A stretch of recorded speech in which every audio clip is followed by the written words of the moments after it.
Je me souviens de mon premier mentor dans le bodybuilding.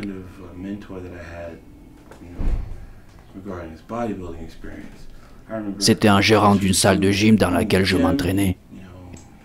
Il travaillait également comme enseignant. Il s'intéressait tout le temps à mon régime alimentaire. Et quand je lui parlais de ma diète, il souriait en hochant la tête. À l'époque, je pensais que c'était sa façon de m'encourager et que je faisais les choses bien comme il faut.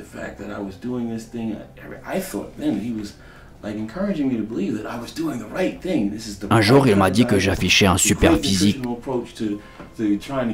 Il m'a demandé si j'étais intéressé par une compétition avec d'autres jeunes de mon âge.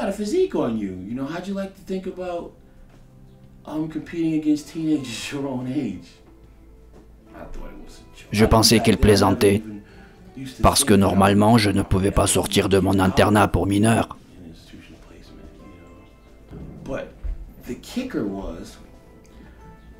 Mais c'est un autre moment de ma vie qui m'a encouragé de choisir cette voie. En fait, un jour, on était réunis en salle de classe. On parlait de comportement et de discipline. Soudain, le professeur a éteint la lumière et a projeté les images d'un film à l'écran. Vous savez, avec un vieux vidéoprojecteur de l'époque. C'était pour la toute première fois que je voyais ces images. Mais c'était les extraits du film Arnold le Magnifique. À ce moment-là, j'ai compris que c'est exactement ça que je vais faire dans ma vie. Vous comprenez?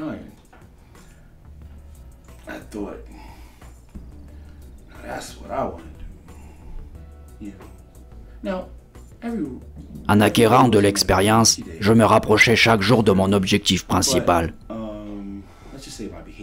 Les bonnes habitudes comportementales et la discipline qui m'a été inculquée en internat m'a permis d'avoir assez rapidement de très bons résultats en muscu.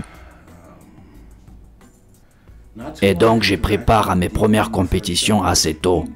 Mon mentor a fait énormément pour que cela arrive, ainsi que son épouse qui travaillait dans l'administration du même établissement pour mineurs dans lequel j'étais.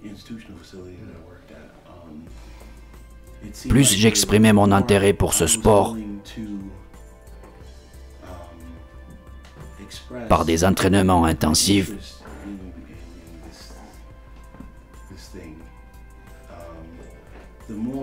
plus des événements incroyables selon moi se produisaient dans ma vie. Au final, j'ai eu une récompense ultime. J'ai eu le privilège de quitter l'internat, même si c'était avec l'accompagnement d'un superviseur du pensionnat. Ils m'ont quand même permis de sortir, et c'est le principal. Ils m'ont permis d'être avec d'autres gens et de prendre part à un tournoi de musculation. C'était tout simplement incroyable pour moi. Oui, je continuais à vivre dans l'internat, mais désormais, j'avais des souvenirs. Toutes ces lumières qui brillaient, tous ces gens qui m'applaudissaient. En regardant en arrière, je me souvenais de moi-même et des autres ados du refuge. On mangeait littéralement du pain avec de l'eau. Mais après ma nouvelle expérience, tout a commencé à changer, petit à petit.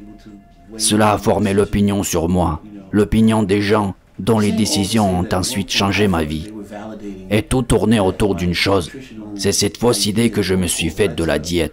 En fait, j'étais persuadé que malgré peu d'aliments disponibles en internat, ma diète était correcte et adaptée à mes objectifs.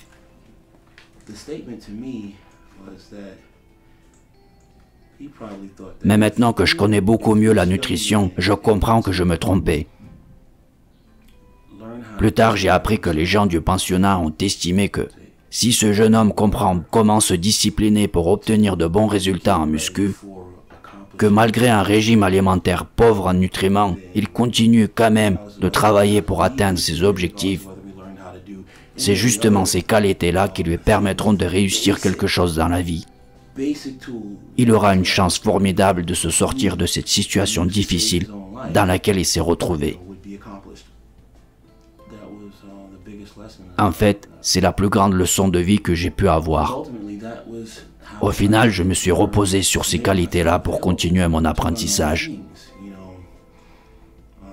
Mes capacités d'assimiler un savoir et de l'utiliser sur soi. J'ai appris à me nourrir correctement et comment continuer à progresser pour devenir celui dont j'ai toujours rêvé. Le doublage du monologue de Kai Greene, qui n'est pas retenu pour la version finale du documentaire Generation Iron, a été réalisé par la chaîne Testostérone.